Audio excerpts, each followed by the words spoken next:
او احترامات یو ورور میسج کړو چې د سیاسانه د مصارفو او د عوایدو یو اسانه روزنامچه موږ ته جوړه کړه. بل ځل چې تا جوړه کړو لږه سخته ده، داسې موږ پې صحیح نه پوهېږو.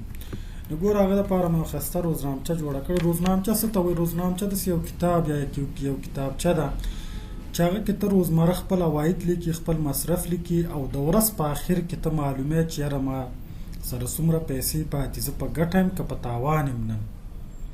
صحیح ده؟ نو ګورئ اوس دلته یو لیست ما جوړ کړی ځان ته عوایدو دپاره، دلته مصارفو دپاره. یعنې عواید څه ته وایي؟ ته چې څه خرڅی، کورس دی، فیس اخلي، مکتب دی فیس اخلي، دوکان دی او څه خرڅی، نو دا ستا عواید کې راځي.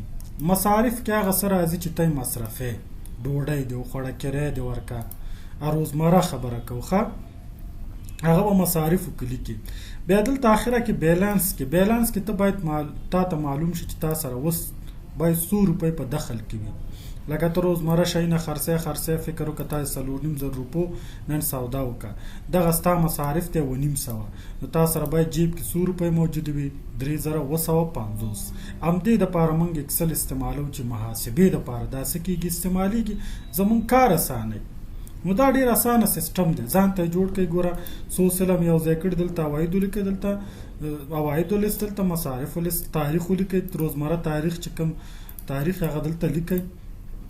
بیا دلته شماره ولیکئ، تشریح تفصیلات ځینې لیکي هغه ولیکئ، تاسو هم لیکلی شئ شماره، دې خوا هم شماره تفصیلات، دلته عوایدو لیکئ، دلته مصارف عنوان ورکئ.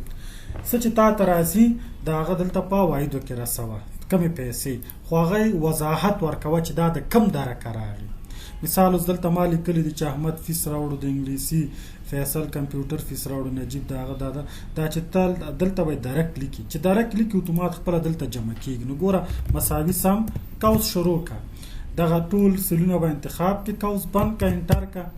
انټر چې د کو درته وایي چې ستا عواید 4.5 شو، همداسې به دلته مساوي سم کوس شروع که، دا انتخاب که، داسې کوس بند که، انټر که، درته ښایي چې 2.5 روپۍ دې مصرف کړي. اوس ګوره مثال زه یو انټري کوم 5 نمبر، مثال زه راغمه لیکمه مثال په طور بلال د انګلیسي فیس راوړو، مثال په طور انګلیسي فیس 100 روپۍ راوړو 1200. نو ګوره 1200 چې زه ورسم ډایرکټ هلته وګوره خپله مجموعه کېږي او که نه. بله یو انټري کوم 6 نمبر، مثال زه لیکم نظیر مثال په طور نظیر مثال د کمپیوټر فیس راوړلو، صحیح شو، کمپیوټر فیس راوړو 100 روپۍ راوړو، مثال په طور 800. نو ګوره لاندې اتومات خپله جمع کېږي چې 6.5 نن ورځ فیسونه راغلي. ښه مصارف اوس دلته وګوره مثال په طور موټر کرایه مې نن ورکړې 100 روپۍ 100 روپۍ. ګوره اتومات چې زه 100 لیکم خپله مصارف ټول جمع کېږي او که نه. اوس دلته چې څومره مصارف ته به یې لیکي او کوم عاید چې دلته رسوي، بیا دلته به بیلنس جوړ کړي. بیلنس کې تا ته وښیي چې ته باید 100 روپۍ دخل کې ولري. صحیح شو؟ نو ته به دلته ودرېږي، مساوي به واچې، د مجموعې نه به چې کوم عواید د مجموعه د دې نه منفي کې خپل مصارف، انټر به کې تا ته وایي ستا بیلنس باید 15,650 وي. صحیح شو؟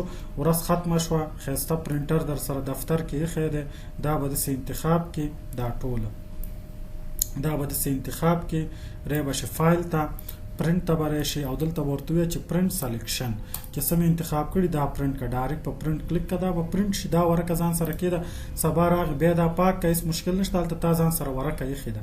او کارې ورځې ته بیا ځان ته شیټ اخلي، داسې هم اخیستلی شي. اوس مثال دا شیټ رینیم کړه، دې ته تاریخ ورکړه 10 تاریخ. صحیح شو؟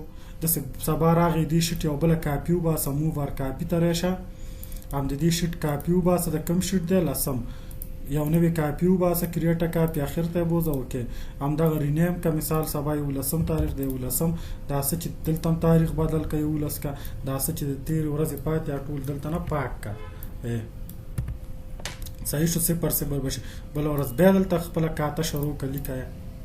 نو تاسو دغسې یو روزنامچه داسې جوړولی شئ. اکسل کې ورقه ما لینډسکیپ هغسې تاسو به هم ورقه لینډسکیپ او A4 به واخلئ. صحیح شو؟ دا لینډسکیپ سټایل دی. دا د یو روزنامچې جوړولو هغه طریقه مې تاسو ته ډېره په اسانه ډېر جوړې کړې به، خو دا ډېره اسانه طریقه ده چې تا ته به خپل عاید هم معلومېږي، تا ته به خپل مصارف به معلومېږي، تا ته به خپل بیلانس هم معلومېږي. کوشش وکړئ ویډیو ګورئ، لایک باندې ټک ورکوئ، لایک کوئ یا ښه کمنټ ورکوئ.